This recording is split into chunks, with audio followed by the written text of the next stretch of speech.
Hello and welcome to the channel. Thank you so much for joining me today. Let's have a real chat about something big that's happening right now in our country and why it matters so much for every Nigerian who dreams of a safe, prosperous, and united nation. A major story has just unfolded.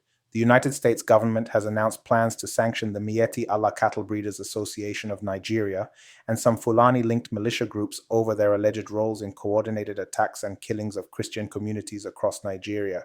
These sanctions include possible travel bans, asset freezes, and restrictions on anyone connected to the violent campaigns that have led to the destruction of lives, churches, farmlands, and entire communities. Now, before we go any further, I want you to feel at ease. This isn't about demonizing an ethnic group or stirring division. It's about confronting a reality that's been ignored for far too long. This is about justice, accountability, and the value of human life. Because if we're being honest, every Nigerian has been touched in one way or another by the wave of insecurity that has ravaged our land, from farmers who can't go to their fields, to families displaced from ancestral homes, to children growing up in fear. For years, we've watched as herder-farmer clashes turned into organized massacres, as entire villages were wiped out overnight, and as government after government looked the other way. Many Nigerians, especially in the Middle Belt and northern Christian communities, have cried for help, but those cries have largely been ignored. Now, with the United States stepping in and saying, enough is enough, Nigeria finds itself under international scrutiny. What does this mean?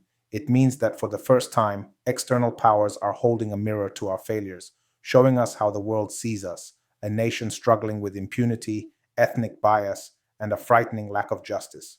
When the US talks about sanctioning Miyetti Allah and Fulani militias, they're not just reacting to violence, they're responding to a pattern of killings, kidnappings, and destruction that have gone unpunished for years. Let's not pretend we don't know what's been happening. Communities across Benue, Plateau, Southern Kaduna, and Taraba have lived this nightmare. Churches burned, worshippers killed, children orphaned, entire farmlands destroyed in coordinated attacks. For every community that buries its dead, there's another wondering when their turn will come. These are human beings, Nigerians, whose only crime is being caught in the crossfire of ethnic violence and political negligence. But here's the deeper truth. This is not just about religion or tribe. This is about the failure of governance, plain and simple. When a government cannot protect its citizens, it loses its moral authority. When leaders make excuses for killers, or when justice is selective, it creates a breeding ground for more violence. It's not just a Fulani or Christian problem, it's a Nigerian problem. It's about a system that allows impunity to thrive. And that's why these sanctions matter, because they represent a global acknowledgement that Nigeria's internal problems have now become too big to ignore. When the world begins to take note of your internal injustice, it means your domestic institutions have failed to act. It's an embarrassment, but also a wake-up call. It's a message that says, if you won't protect your people, others will step in to demand accountability. Let's make it clear, not all Fulani people are part of these militias.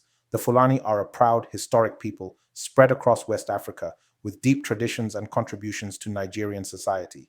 But within that broad identity, certain extremist groups have emerged, armed, financed, and emboldened, who use violence as a weapon of dominance. These are the groups being targeted by the proposed sanctions.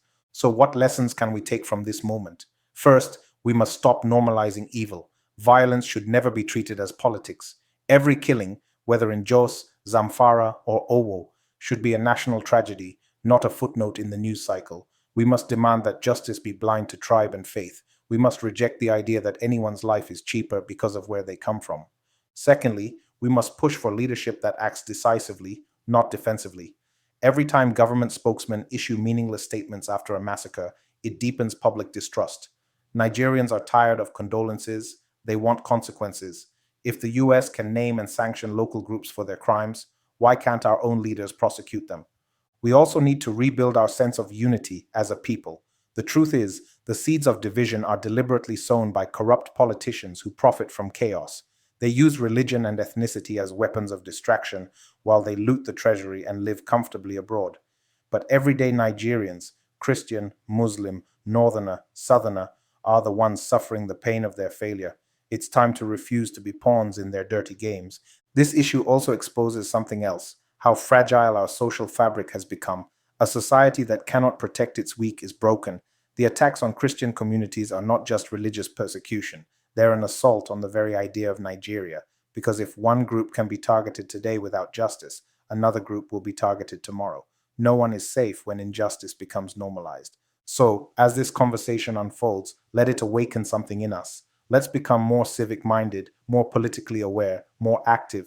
Let's not just talk about insecurity on social media. Let's translate that anger into action. Join local advocacy groups, speak up at community meetings, write your representatives, vote for leaders who show integrity, and hold them accountable.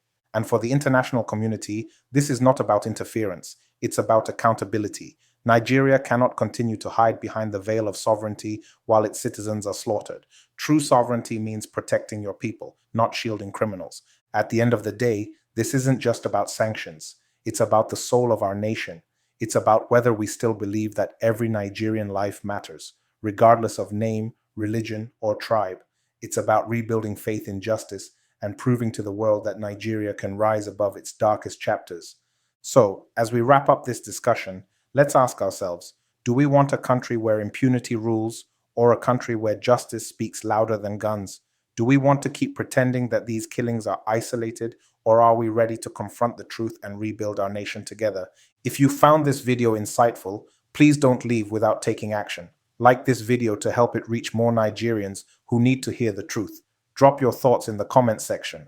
I want to know what you think about this development. Do you support these sanctions? Do you think they'll bring change? Let's talk about it. Share this video across your social media platforms so that more people become aware.